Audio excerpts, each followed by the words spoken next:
Hello everybody, it's me again. Tasher na naman. I just want to share with you. I-share ko lang sa inyo ang lulutuin ko ngayon. Very easy. It's a chicken curry. And it's my version. I use a chicken breast. Gamit ko ay chicken breast to. Onya, na ako'y sili. Bell pepper, capsicum, and ahos, sibuyas, luya, and then the curry. Onya, ang gamit ko ay can lang siya na gata, yung coconut milk. Kasi nga, meron naman ditong fresh na lubi, niyog, kaya lang, wala akong gadgaran, yung kaguran. So, see you in a bit. Magluto na ta guys. Unahon na to ang luya. We just add a ginger. Tapos sibuyas, onion,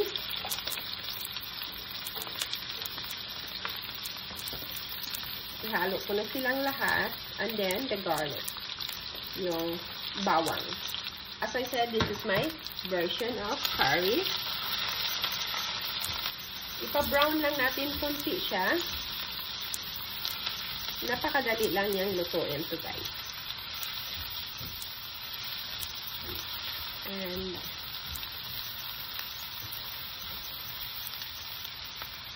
tapos ilagay na natin yung manok, yung chicken.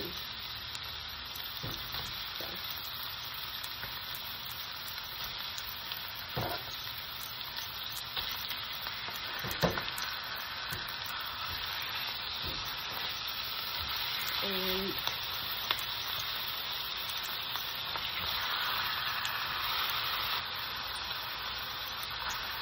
ubusin na natin siya.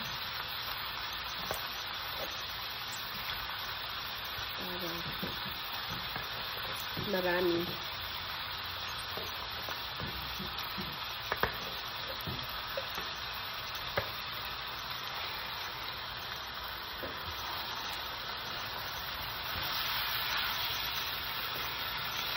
Ayan, yung chicken natin. Ipa-brown lang natin siya konti. Kaya kailangan lang natin na ihalo-halo.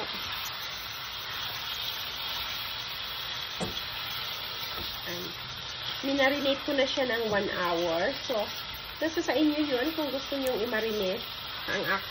Kaikikan ko lang to. Nauning, ingani ko magluto. I-marinate basta pa, may time pa. So, ang minarinate ko lang nito ay yung lemon, at saka garlic o paninta. Naulang na.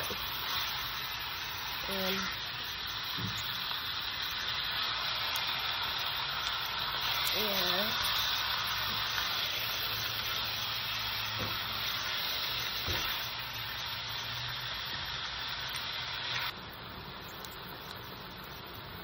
Ilagay na natin yung curry niya.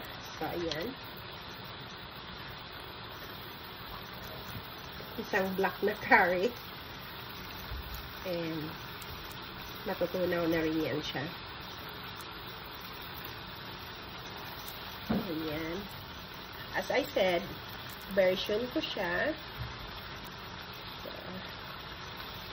tunawin lang natin siya bago ilagay yung coconut milk. And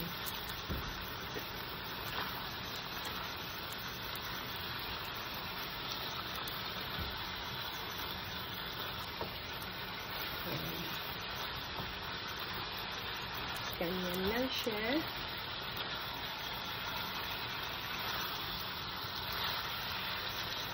I-adjust lang natin yung apoy ng medium low. Kahit anong klaseng manok ang gamitin nyo. Yung thighs o yung may buto at saka walang buto. Ito kasi walang buto ang ginamit ko dahil para kumakain kasi dito. Ito yung pamilya ko. So, mas gusto nila yung walang buto. Ayaw nila ng may buto. And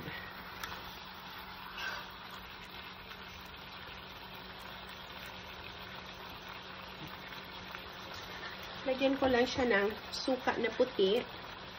Suka puti konti dahil para mawala yung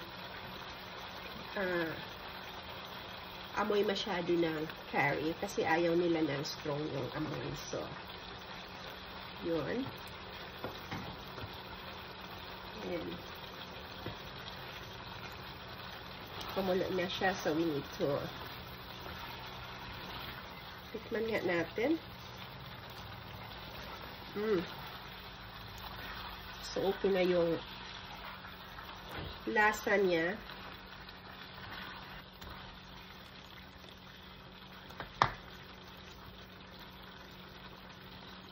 Coconut milk lang ang gamit ko. So, I just add 1 can of coconut milk lang. Napakadali siyang lutuin.